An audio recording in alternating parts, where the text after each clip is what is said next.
안녕하세요. 미래를 설계하라. 경제잡학사전 진행의 유상화입니다. 오늘은 신예지, 신지원, 그리고 유지영 아나운서와 함께합니다. 안녕하세요. 안녕하세요. 네, 안녕하세요. 간밤 미증시는 하락으로 마감했습니다. 시장을 뒤흔들었던 발언이 있었는데요. 바로 구글 CEO의 발언이 시장을 크게 흔들었습니다. 최근 이어지고 있는 AI에 대한 투자가 비이성적인 요소가 포함되어 있다고 말하면서 직접적인 우려를 표현했기 때문인데요. 그러면서 나스닥은 2% 넘게 빠지기도 했습니다. 하지만 시장에 악재만 있었던 건 아닌데요. 도널드 트럼프 미국 대통령과 사우디아라비아의 빈살만 대통령이 회담을 가졌습니다. 이 회담에서 대규모 칩에 대한 확대 가능성이 나오면서 시장에 기대감을 모으기도 했습니다. 다만 오늘 있을 엔비디아 실적 발표에 대해서 경계감을 늦출 수 없는 모습이었는데요. 이 때문에 미증시는 결국 일제히 하락으로 마감했습니다. 자세한 미증시 상황 신예지 아나운서와 함께 짚어보겠습니다. 전해주시죠. 네, 미증시 마감 시황 전해드립니다. 18일 현지 시간 뉴욕 증권거래소에서 다우존스 30 산업평균지수는 전장보다 1%대 내린 46,091.74를 기록했습니다. S&P 500 지수는 0.83% 하락한 6,617.32로 나흘째 약세를 이어갔습니다. 이날 지난 8월 이후 최장기 하락세를 기록한 건데요. 나스닥 종합지수는 1.21% 밀린 22,400선에서 머물렀습니다. 시장의 관심사는 오늘 19일 장 마감 이후 발표되는 엔비디아의 분기 실적이 되겠습니다. 뉴욕 증시는 장 초반 AI 거품 논란에 따른 위험자산 회피 심리에 투매 현상이 이끌었습니다. 한편 월가의 공포지수로 불리는 시카고 옵션 거래소의 변동지수인 빅스 지수는 전장보다 7.33% 오른 24.02를 기록했습니다. 이는 시장의 공포 수치를 나타내면서 시장이 아직 불안전하다는 것을 보여줬습니다. 다음으로 히트맵 열어서 종목별 움직임 살펴보겠습니다. 업종별로 보면 에너지와 헬스케어, 부동산과 필수 소비재, 커뮤니케이션 등은 상승했습니다. 반면 임의 소비재와 기술, 산업재 등은 부진한 모습을 보여줬는데요. 엔비디아와 마이크로소프트는 각각 2.81%, 2.7%대 하락했습니다. 엔비디아와 MS는 이날 AI 모델 개발사 엔트로픽에 150억 달러, 한화 약 22조 원을 투자한다고 밝혔습니다. 엔비디아가 100억 달러, 마이크로소프트가 약 50억 달러를 투자하는 셈입니다. 테슬라와 아마존도 각각 1.88%, 아마존은 4.43% 밀리는 모습을 보여줬습니다. 팔란티어와 테크놀로지도 후퇴를 했는데요. 구글의 모회사인 알파벳은 0.26% 가까이 떨어졌습니다. 애플도 중국에서 아이폰 17의 판매가 1년 전의 같은 기간보다 37% 급증했다는 소식에 큰 폭의 하락을 피한 모습이었습니다. 다음으로 글로벌 이슈 살펴보겠습니다. 사우디아라비아가 18일 현지 시간 대미 투자액을 기존에 발표했던 6천억 달러, 한화 약 876조 원에서 1조 달러, 한화 약 1,460조 원 규모로 상향 조정을 하기로 했습니다. 무함마드 빈살만 사우디아라비아 왕세자는 이날 백악관에서 도널드 트럼프 미국 대통령과 양자회담을 갖고 이 같은 계획을 직접 전했습니다. 빈살만 왕세자는 대미 투자 규모와 관련해서 우리는 6천억 달러 규모의 투자 금액을 거의 1조 달러까지 늘린다는 계획을 발표하게 될 것이라고 말했습니다. 이 투자 약속은 지난 5월 트럼프 대통령의 사우디 방문 당시 발표된 6천억 달러의 투자 계획폭보다 훨씬 늘어난 금액입니다. 한편 이날 트럼프 대통령은 7년 만에 미국을 찾은 빈살만 왕세자에게 국빈급에 준하는 의전을 제공했다고 합니다. 방송 등에 따르면 공식 환영식에는 군악대 연주와 함께 국가 원수급 의전에서나 볼 수 있는 예포 발사까지 포함돼 이례적인 환대라는 평가가 이어졌습니다. 빈살만 왕세자는 사우디의 공식적인 국가 원수는 아니지만 실권자로 간주되고 있습니다. 다음 소식입니다. 마이크로소프트는 현지 시간 18일 엔비디아와 엔트로픽과 전략적인 파트너십을 체결했다고 발표했습니다. 이번 협약에 따라 마이크로소프트는 엔트로픽에 50억 달러, 엔비디아는 약 100억 달러를 투자하게 됩니다. 이로써 엔트로픽의 기업 가치는 9월 기준 1,830억 달러에서 현재 약 3,500억 달러 수준으로 급등한 것으로 알려졌습니다. 이번 거래는 최근 엔비디아와 아마존 등 AI와 칩 클라우드 기업들이 오픈 AI와 같은 AI 개발사의 대규모 투자로 지분 등을 확보를 하고 해당 기업들이 다시 컴퓨팅 자원을 되살아가는 상호 투자 구조가 확산되는 가운데 이뤄졌습니다. 엔트로픽과 마이크로소프트, 엔비디아 간 계약도 같은 흐름으로 평가되고 있습니다. 특히 마이크로소프트는 오픈 AI2 초기 투자사로 2019년부터 이 회사에 수십억 달러를 투자해 오면서 AI 시대를 선도해 왔습니다. 한편 엔트로픽은 오픈 AI 출신인 다리모 아모데이 CEO 등이 2021년에 설립한 회사로 아마존의 투자와 클라우드 인프라 지원을 받아 대규모 언어 모델인 클로드 시리즈를 개발해 왔습니다. 다음 소식입니다. 유럽연합 규제당국은 아마존 웹서비스와 구글 클라우드, 마이크로소프트 애저 등 3대 클라우드 제공사를 포함한 기술기업 19곳을 EU 금융산업의 제3자 컴퓨팅 핵심 공급자로 지정했다고 로이터 통신이 현지 시간 18일 보도했습니다. 이는 올해 1월부터 시행된 디지털 운영 회복력법에 따른 것입니다. 아마존과 구글, 마이크로소프트가 이 목록에 포함이 된 것은 유럽 금융사들이 이들의 클라우드 서비스를 주로 이용하기 때문인 것으로 알려졌습니다. 다만 이들 기업은 이번 지정과 관련해서 당국과 충분히 협의해온 것으로 보입니다. 다음 소식입니다. 구글이 차세대 인공지능 모델 제미나이 3를 출시하면서 세계 최고의 수준의 성능이라고 밝혔습니다. 19일 구글은 공식 블로그를 통해 제미나이 3를 제미나이 앱과 AI 검색 기능에 적용했다고 밝혔습니다. 신형 모델은 제미나이 2.5 공개 이후 7개월 만에 선보인 최신 버전입니다. 구글은 연구용 확장 버전 제미나이 3 딥싱크도 곧 공개할 예정이라고 전했습니다. 이어 최첨단 추론 능력을 통해 프롬프트 깊이와 미묘한 뉘앙스까지 잡아낼 수 있다며 문맥을 파악하거나 사용자의 요구 뒤에 숨어있는 의도도 알아듣는다고 밝혔습니다. 프롬프트를 길게 쓰지 않아도 원하는 결과를 얻을 수 있다고도 밝혔습니다. 다음으로 M7 개별 종목별 이슈 한번 살펴보겠습니다. 먼저 구글 소식입니다. 19일 테크크런치 등 외신에 따르면 구글은 제미나이 3를 제미나이 앱과 AI 검색 기능에 적용했다고 밝혔는데요. 이는 앞서 언급한 것과 같이 7개월 만에 나온 소식입니다. 구글은 제미나이 3의 능력을 추론화해서 공개했는데 해당 모델은 추론 능력을 평가하는 벤치마크에서 37.4점을 받은 것으로 드러났습니다. 이는 현존하는 AI 모델 중 가장 높은 점수라고 합니다. 다음 소식은 미국 특징주로 일라이릴리 가져왔습니다. JP모건이 일라이릴리에 대한 목표 주가를 상향 조정하면서 제약 대기업의 주식에 대해서 비중 확대 등급을 유지했습니다. 규제 관련 소식으로는 일라이릴리가 초기 단계 알츠하이머 환자를 위한 약물인 도나네밥에 대해서 인도에서 마케팅 승인을 받았다는 소식입니다. 인도 중앙의약품표준관리기구의 승인은 회사의 중요한 발전으로 여겨지는데요.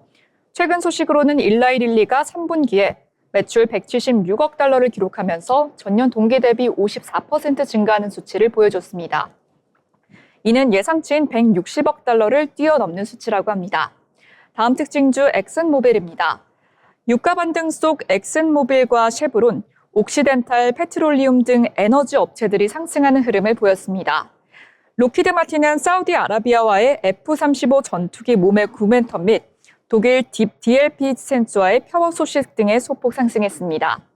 엑슨모빌이 오는 2026년 2월 스코틀랜드 파이프 에틸렌 공장을 폐쇄할 계획이며 이에 따라 약 200여 명의 인력 감축이 발생할 전망임에도 유가 반등에 영향을 받는 모습 보였습니다. 네, 이렇게 M7 이슈와 특징주 살펴봤는데요. 미증시 전반적으로 하락세를 보이고 있습니다. CNBC는 이날에도 뉴욕 증시에선 AI 거품의 공포 및 기술주 슬럼프가 지속이 됐다면서 이날은 기술주 섹터에 대한 매도세가 두드러진 가운데 뉴욕 증시가 하락했다고 설명했습니다. 다만 이날은 유가 상승 속에 S&P 에너지 섹터가 692.66으로 0.61% 올랐고 머크 등 제약주 상승 속에 S&P 헬스케어 섹터도 1776.08로 0.54% 오르며 선방했다고 밝혔습니다. 지금까지 미증시 마감 시황이었습니다. 네, 신예지 아나운서와 함께 미증시 마감과 글로벌 이슈까지 잘 살펴봤습니다. AI 버블 논란으로 인해서 시장이 계속해서 공포감이 조장되는 모습인데요. 하지만 사우디아라비아의 대규모 투자 소식이 발표가 되면서 간밤 미증시는 낙폭을 크게 줄이기도 했습니다. 오늘 있을 엔비디아의 실적 발표로 인해서 시장의 긴장감은 계속해서 늦출 수 없는 모습인데요. 이어지는 글로벌 증시와 엔비디아의 실적 같이 확인하시면 좋을 것 같습니다. 이어서 주목할 만한 이슈들을 알아보는 모 이슈 시간입니다. 오늘은 유지영 아나운서가 준비하셨는데요. 네, 어떤 이슈 준비하셨을까요? 전해주시죠. NC소프트의 새로운 신작 아이온2가 11월 19일 자정 한국과 대만에 우선 출시됐습니다.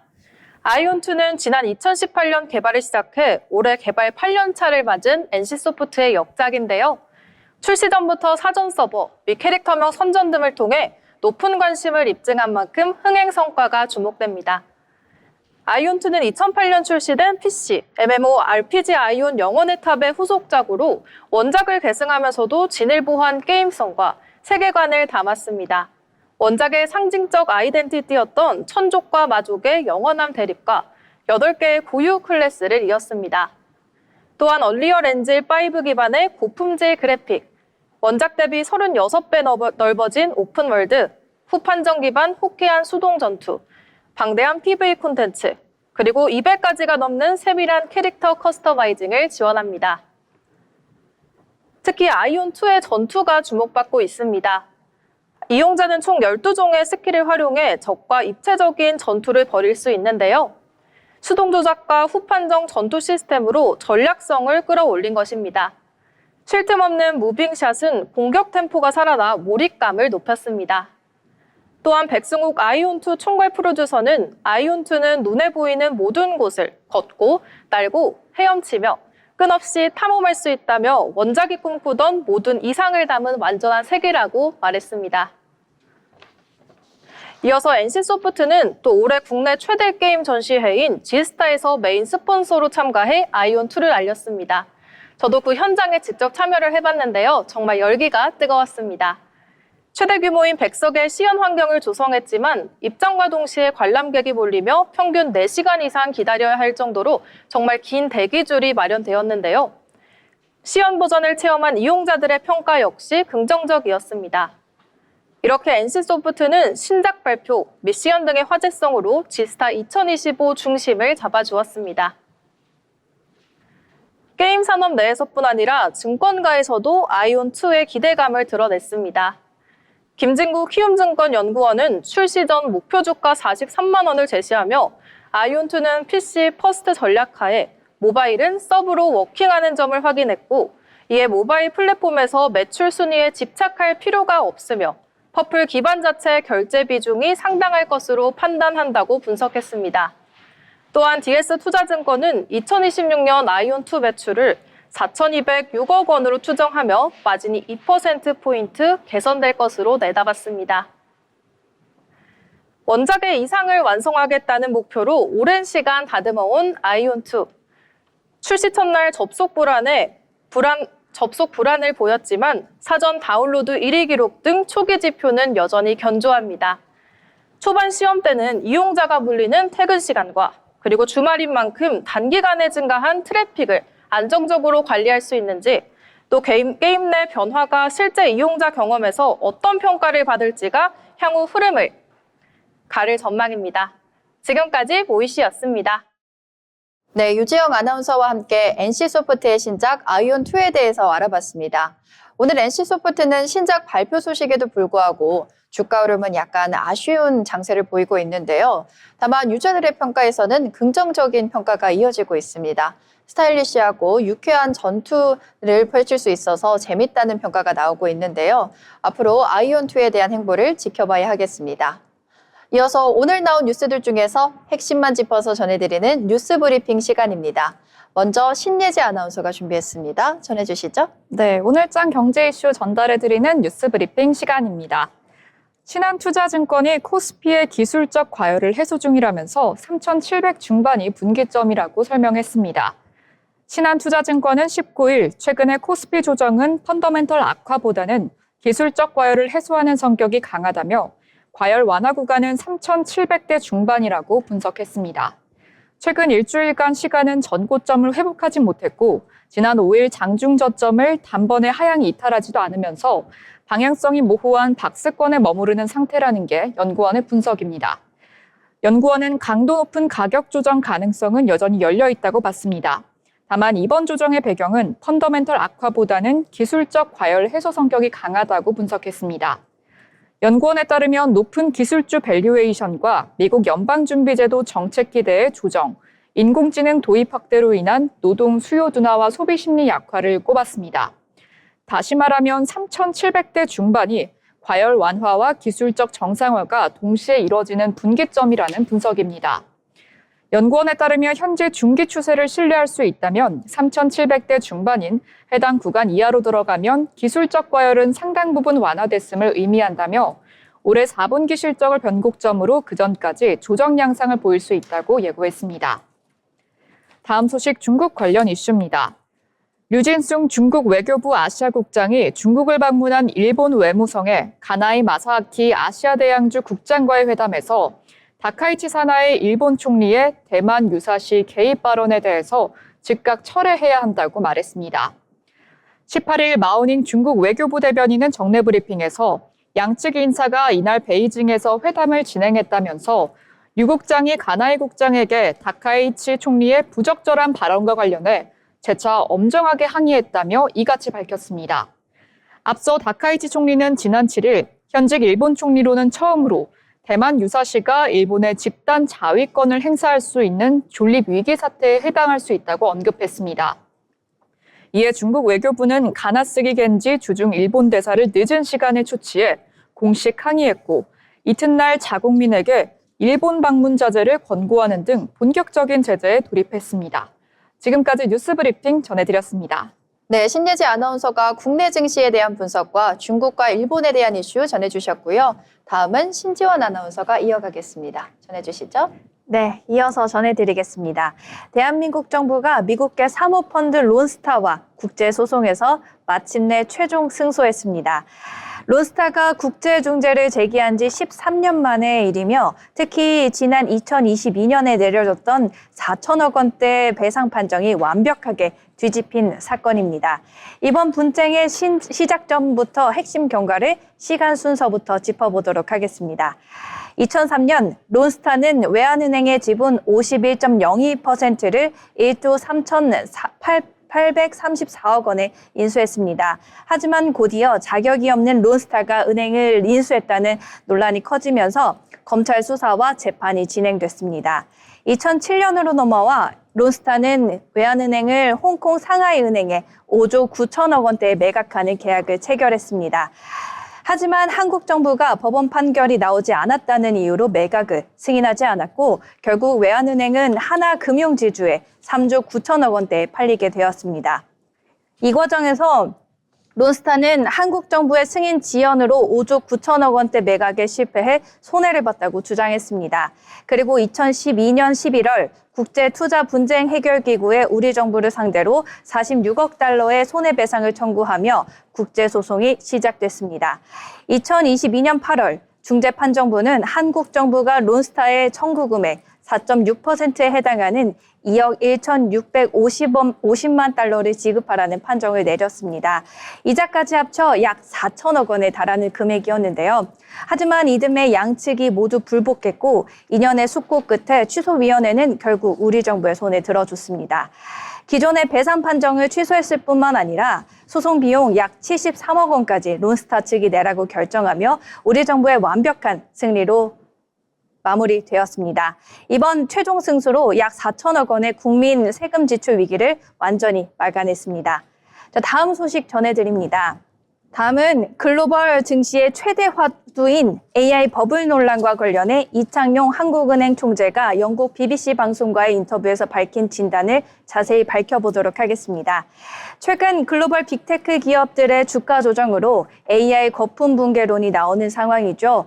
이 총재는 이 논란에 대해 중앙은행 총재 사이에서도 이 이슈는 뜨거운 화두라고 인정하면서도 버블이 일부 있다고 해도 AI 붐은 계속될 이라고 전망을 내놨습니다. 이 총재는 AI 분야에서 피지컬 AI라는 새로운 개념을 제시했는데요. 고성능 대형 서버뿐만 아니라 앞으로는 소형기기, 로봇 등 일상 제품의 AI가 결합하는 피지컬 AI 분야가 활성화될 것이라고 예측했습니다. 이는 AI 시장이 기술주에 국한되지 않고 전 산업으로 확장될 것이라는 의미로 해석됩니다. 그렇다면 한국 경제의 위치는 어떨까요? 이 총재는 한국은 다른 나라에 비해 좀 안전한 위치에 있을 것이라고 설명했습니다.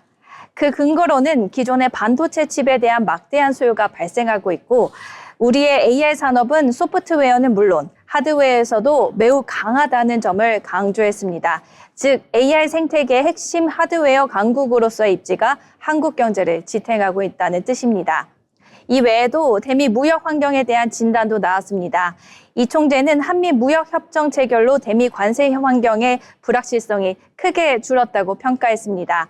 또한 연 최대 200억 달러, 총 2천억 달러에 달하는 대미 투자와 관련해서는 미국의 기초과학 강점과 한국의 제조 및 응용기술 강점을 결합하는 합작 투자를 더 많이 만들어야 한다고 조언했습니다. 지금까지 뉴스 브리핑 전해드렸습니다. 네, 신지원 아나운서가 두 가지 소식 잘 전해주셨고요. 오늘 뉴스 브리핑에서는 국내 증시에 대한 분석부터 13년간 이어졌던 그 분쟁에 대해서 최종 승소했다는 소식까지 주목할 만한 부분들이 많았습니다. 아울러 본 방송에서 제공하는 정보는 투자 판단에 대한 조언일 뿐 해당 종목 가치의 상승 또는 하락을 보장하지 않습니다.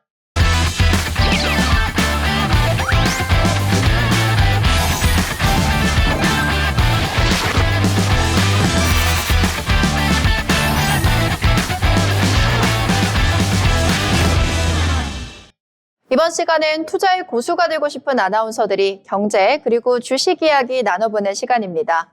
먼저 오늘장 어땠는지 마감 상황부터 보고 오겠습니다. 유지영 아나운서 전해주시죠. 11월 19일 국내 증시 마감 시황입니다. 미국 증시가 AI 관련주 약세 흐름 속 하락 마감한 가운데 국내 증시도 하락세를 이어갔습니다. 자세한 마감 상황 살펴보시죠. 코스피입니다. 0.61% 내린 3,929선에 마감했는데요. 장중 3,900선을 내주기도 했습니다. 지수가 3,900선 아래로 밀린 건 장중 기준 8거래일 만이었습니다.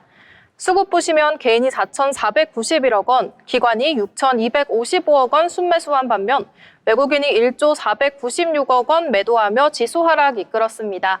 코스닥도 살펴보겠습니다. 0.84% 내린 871선에 마감했습니다. 코스닥은 0.32% 상승을 하며 출발했지만 곧장 하락 전환에 낙폭을 키웠습니다. 수급 보시면 외국인이 682억 원 매도한 반면 개인과 기관이 각각 50억 원, 784억 원 매수했습니다. 이어서 시총 상위 종목 살펴보겠습니다. 코스피 시총 상위 종목 삼성바이오로직스를 제외하고 다 파란불을 켰는데요. 삼성전자와 SK하이닉스가 각각 1.33%, 1.4% 하락 마감했습니다. 간밤 뉴욕 증시에서 필라델피아 반도체 지수가 2.3%나 하락하며 국내 반도체 시장에도 영향을 끼친 것입니다. 이어서 코스닥 시총 상위 종목 살펴보시죠. 혼조 마감했는데요. 특히 펩트로는 7.21% 상승하며 강세 보였습니다. 글로벌 비만 치료제 협업 기대감이 호재로 작용했습니다. 지금까지 국내 증시 마감 시황이었습니다. 네, 유지영 아나운서와 함께 오늘 국내 증시 흐름까지 잘 살펴봤습니다. 오늘은 외국인이 돌아오나 싶었는데 개인과 기관이 장을 끌어준 하루였습니다. 아무래도 엔비디아 실적에 대한 부분이 있어서 긴장감이 국내 증시와 더불어서 글로벌 증시에도 함께 번지는 모습인데요.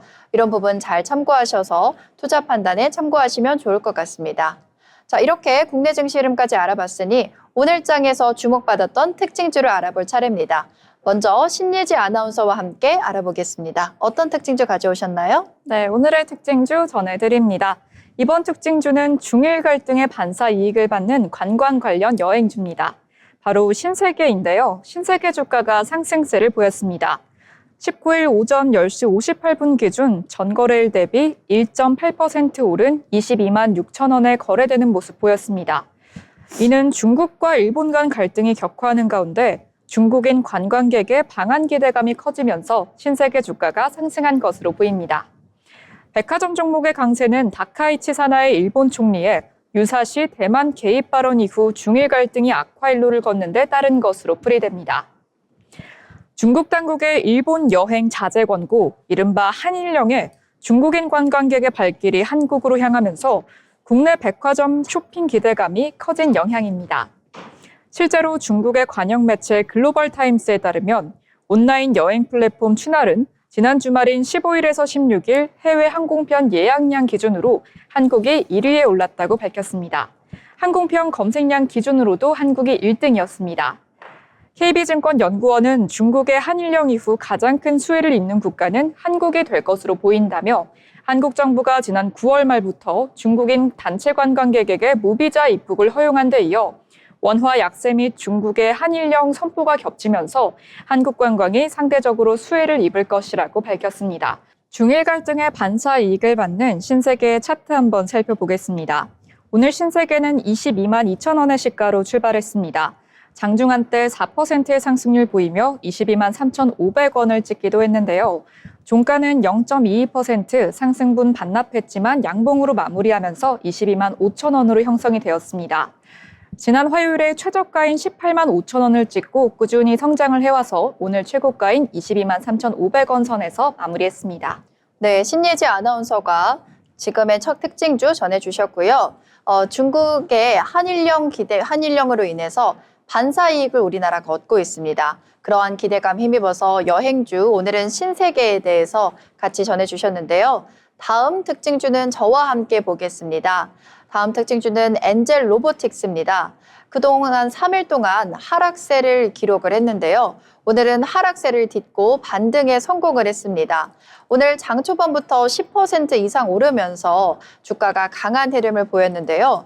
이런 상승세의 배경에는 국가 인증 제도인 차세대 세계 인류 상품 및 생산기업에 선정됐다는 소식입니다. 이 인증은 산업부와 코트라가 주관하는 국가 차원의 수출 성장 지원 프로그램인데요. 이 프로그램에 선정되게 되면 R&D나 금융, 마케팅 등 여러 분야에서 정부 지원을 받을 수 있어서 기업 성장에 상당히 긍정적으로 작용을 합니다.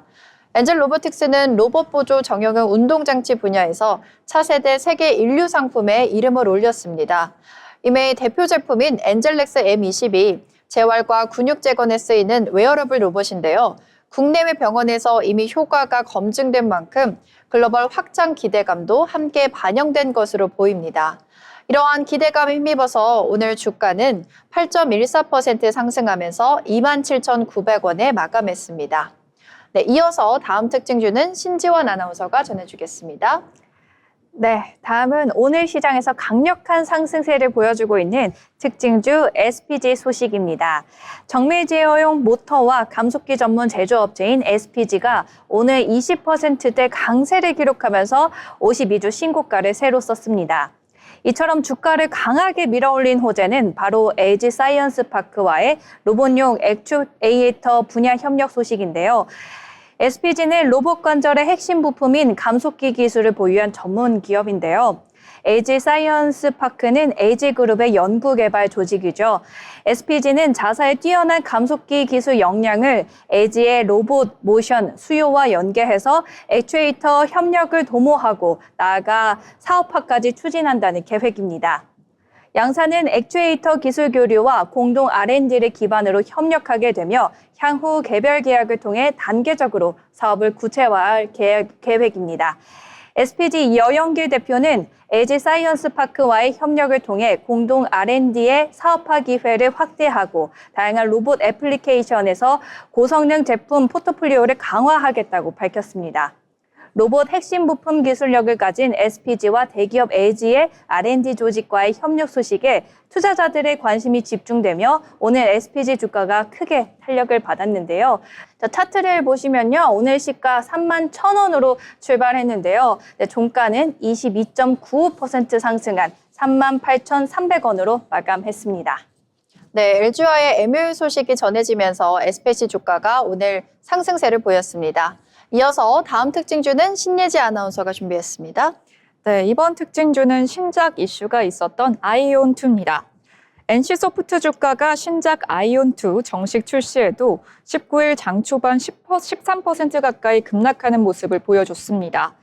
이날 오전 10시 48분 현재 NC소프트는 전장보다 12.96% 내린 195만 5,400원에 거래되는 모습을 보였고 주가는 한때 187만 7,900원까지 밀리기도 했습니다. NC소프트는 이날 0시 신작인 다중 접속 역할 수행 게임 아이온2를 한국과 대만에서 정식 출시했습니다. 아이온2는 언리얼 엔진 5 기반 그래픽, 후판정 기반 수동 전투, 플레이어 대 환경 콘텐츠, 캐릭터 커스터마이징 지원 등이 특징입니다. 정호윤 한국투자증권 연구원은 그동안 NC소프트의 주가가 하락했던 이유 중 하나가 이용자들이 NC소프트의 신작에 대해서 극도의 거부감과 부정적인 의견을 피력하는 점 때문이라고 설명했는데요. 아이온2가 성공할 경우 실적의 개선과 함께 이런 부정적인 인식들을 해결할 수 있을 것이라고 분석했습니다. 아이온2는 아이온의 완전판을 목표로 개발된 게임입니다. 원작의 상징적인 아이덴티였던 천족과 마족의 영원한 대립과 8개의 고유 클래스를 계승한 게임입니다. 증권가에서는 아이온2의 흥행에 따라 NC소프트의 주가가 반등 기미를 보일 수 있다는 분석이 나오고 있습니다. 하나투자증권 연구원에 따르면 이미 내년 실적 시장 전망치에서는 아이온2 매출 과정으로 약 3천억 원에서 4천억 원 수준이 반영돼 있다라고 밝혔는데요. 단계적으로 아이온2 출시 첫날 앱스토어 1등을 몇 시간 만에 찍느냐가 주가 향방을 결정할 것이라고 설명했습니다. 이렇게 아이온2라는 신작을 발표했지만 하락 마감을 했는데요. NC소프트의 차트 한번 자세히 살펴보겠습니다. 오늘 NC소프트는 하락 출발했습니다. 7.93% 빠진 20만 9천 원에서 출발을 했고요. 장중한때 고가 역시 3.3% 빠진 21만 9,500원에서 거래되는 모습 보였습니다. 종가는 15.46%로 다소 크게 빠지면서 19만 1,900원에 마무리가 되었는데요. 거래량은 늘었지만 이렇게 3거래일 연속 하락세를 보이고 있습니다. 네, NC소프트가 오늘 신작을 출시했음에도 크게 낙폭을 보였죠. 아무래도 유저들이 신작에 대한 거부감이 커지면서 주가를 하락세로 이끈 것으로 보이는데요. 앞으로 흥행 여부에 따라서 주가의 향방이 달라질 것으로 보입니다. 자, 이제 저와 함께 다음 특징주 같이 보겠습니다. 제가 준비한 다음 특징주는 고려아연입니다. 고려아연은 오늘 경영권 분쟁 이슈가 다시 떠오르면서 오늘 시장에서 주목을 받았는데요. 장중에는 114만 원까지 치솟는 등 투자 심리가 확실히 자극받는 모습이었습니다. 영풍과 MBK연합이 내년 3월 주주총회를 앞두고 지분을 추가 매입하고 있다는 소식이 전해지면서 경영권 분쟁 3라운드가 임박했다는 관측이 나왔습니다. 보통 이런 상황에선 지분 확보 경쟁이 붙기 때문에 단기적으로 주가가 움직이기 쉽습니다. 참고로 고려아연 주가는 작년 40만 원대였지만 분쟁 이슈로 240만 원까지 오르기도 했습니다. 지금은 그의 절반 수준인데요. 다시 분쟁 속도로 들어간다면 주가 변동성은 더 커질 것으로 보입니다. 또 고려아연이 생산하는 연, 은, 인듐이 세계 인류 상품에 선정이 되면서 그리고 전력광물 안티모니가 차세대 세계 인류 상품에 선정되기도 하면서 비철금속 대표 기업으로서 입지도 다시 한번 확인했습니다. 오늘의 흐름은 경영권 이슈와 더불어서 실적과 제품 경쟁력 제어관까지 겹치면서 매수세가 다시 살아난 것으로 보입니다. 오늘 5.61% 상승하면서 종가는 113만 원에 마감했습니다. 이어서 자신만의 스토리를 가지고 성장하고 있는 기업들의 스토리를 확인해보는 시간입니다. 기업 사전 시간인데요. 오늘은 신지원 아나운서가 준비했습니다. 전해주시죠. 네, K-팝의 글로벌 위상을 높이며 새로운 역사를 써내려가고 있는 하이브에 대해서 소개해드리겠습니다. 하이브는 2005년 빅히트 엔터테인먼트로 시작했는데요. 2021년 현재의 사명으로 변경하고 글로벌 시장으로 도약했습니다.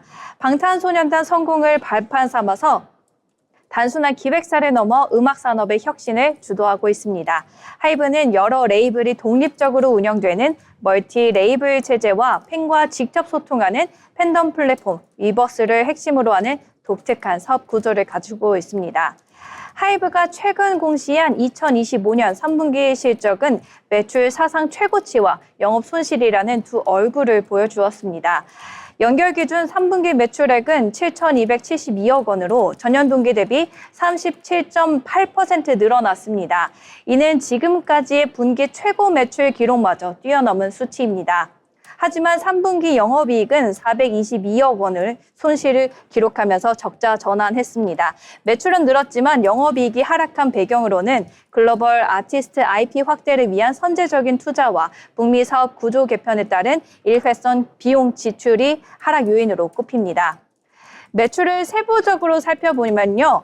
아티스트 활동에 팬들이 직접 참여해 발생하는 직접 참여형 매출이 4,774억 원으로 전체 매출의 66%를 차지했습니다. 특히 공연 부문 매출이 전년 동기 대비 3배 이상 성장한 2,450억 원을 기록하며 성장을 견인했습니다.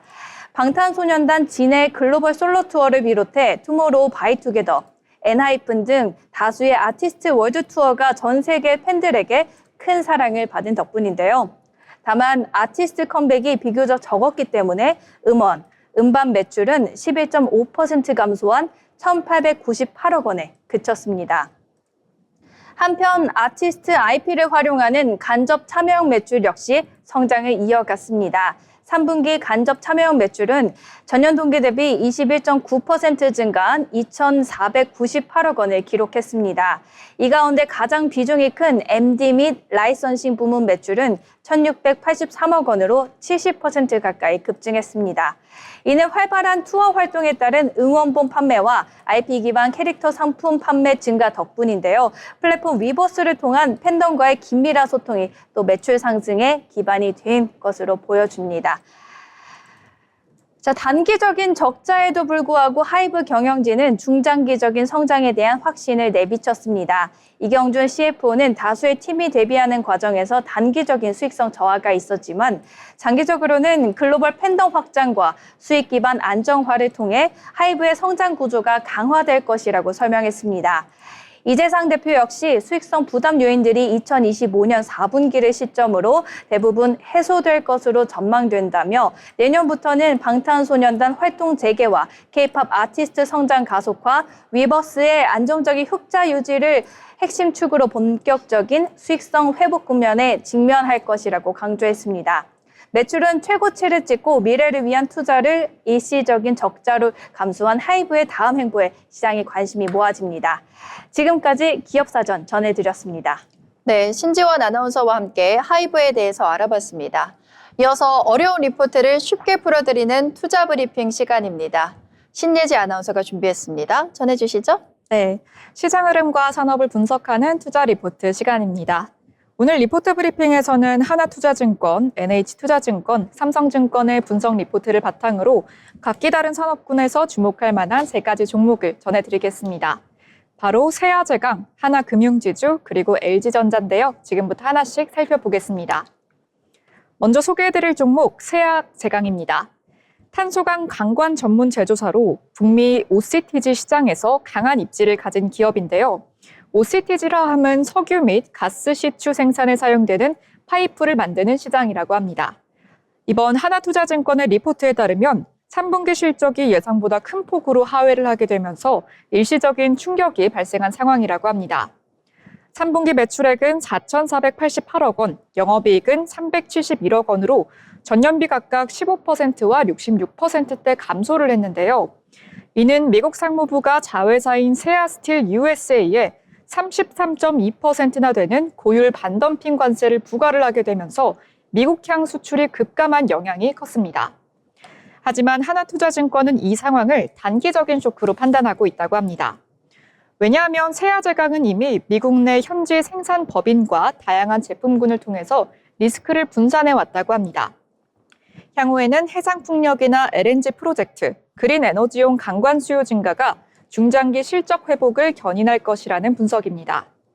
또한 OCTG 외에도 구조용 강관이나 수소용 강관 등 고부가 제품군의 수익 비중이 증가를 하고 있고요. 미국을 제외한 중동이나 동남아 등 신흥국량 수출도 견고하게 유지되고 있다는 점이 긍정적입니다.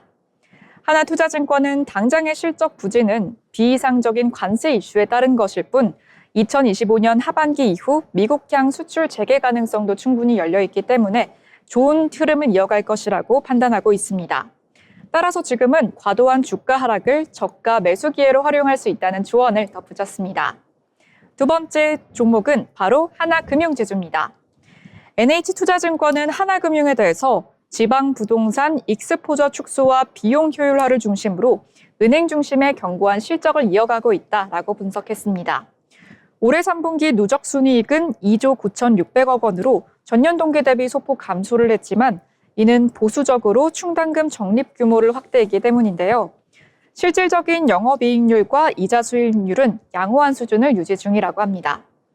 특히 눈에 띄는 점은 비은행 부문의 수익성 개선입니다. 하나카드와 하나자산운용 등의 수익 기여도가 확대가 되고 있고요.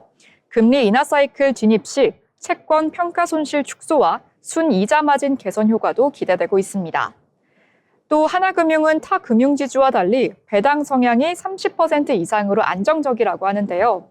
현재 주가 기준 배당 수익률이 약 6% 중반대로 매우 매력적인 수준이라고 합니다. 최근 주주총회를 통해 중간 배당, 자사주 매입 확대 계획도 언급되면서 주주 환원 정책에 대한 시장 기대감도 높아지고 있습니다. NH투자증권은 하나금융에 대해서 보수적인 자산 건전성과 높은 배당 매력, 그리고 외화 자산 확대와 글로벌 전략까지 함께 보고 있습니다. 그래서 투자 의견 매수 목표 주가 5만 원을 제시했습니다. 마지막 종목 바로 LG전자입니다. 삼성증권은 이번 리포트에서 전장 부분 성장과 가전사업의 수익성 회복을 주요 키워드로 들면서 LG전자를 2025년 실적 반등의 대표주로 주목을 하고 있습니다. 올해 3분기 기준 LG전자의 VS 차량용 솔루션 부문 매출은 2조 6천억 원으로 전년비 30% 이상 성장을 했으며 수익성도 흑자 기조를 유지하고 있다는 점이 고무적입니다. 가전 부문은 원자재 가격 안정화와 신제품 믹스 개선을 통해 영업이익률이 7%까지 회복 중인데요. 삼성증권은 이 부문에서 수익성 중심의 전략 전환이 명확히 작동하고 있다고 분석했습니다. 더불어 LG전자는 스마트폰 플랫폼인 LG 싱큐 확대, B2B 중심의 가전 전략 강화, 그리고 AI 가전 제품군 확장을 통해서 2025년부터 이익 성장 가시성이 매우 높다는 평가를 받고 있습니다. 전기 전자장치 부문 역시 GM이나 폭스바겐, 스텔란티스 등 글로벌 완성차 업체들과의 협력을 통해서 전장 수주 자고가 100조 원에 근접을 하고 있다고 합니다. 전기차 시장 성장과 함께 장기적으로 VS 부문만으로도 매출 20조 원 돌파가 가능하다라는 전망이 제시가 되고 있습니다. 이에 삼성증권은 LG전자에 대해서 2025년 영업이익 5조 원 이상, PER 10배 이하의 저평가 상태라면서 목표 주가 13만 원을 유지했습니다. 이렇게 정리를 해보자면요. 세아제강은 미국향의 관세 이슈로 일시적인 부진이 있었지만 에너지용 강관 수요 회복과 수출 다변화로 중장기 반등 가능성이 확보가 되었다는 점, 하나금융지주는 보수적인 자산 건전성과 업계 최고 수준의 배당 수익률로 금융 방어주로서 안정적인 부각을 나타내고 있다는 점, LG전자는 전장 부문 급성장과 가전 부문의 고수익성 체질 전환으로 중장기 성장주로 리레이팅이 기대된다는 분석입니다. 오늘 리포트 브리핑이 투자 판단에 도움이 되셨길 바라며 지금까지 리포트 브리핑이었습니다. 네, 신예지 아나운서와 함께 다양한 종목에 대해서 리포트 알아봤습니다. 여러분 투자 판단에 도움이 되시길 바라겠습니다. 아울러 본 방송에서 제공하는 정보는 투자 판단에 대한 조언일 뿐 해당 종목 가치의 상승 또는 하락을 보장하지 않습니다.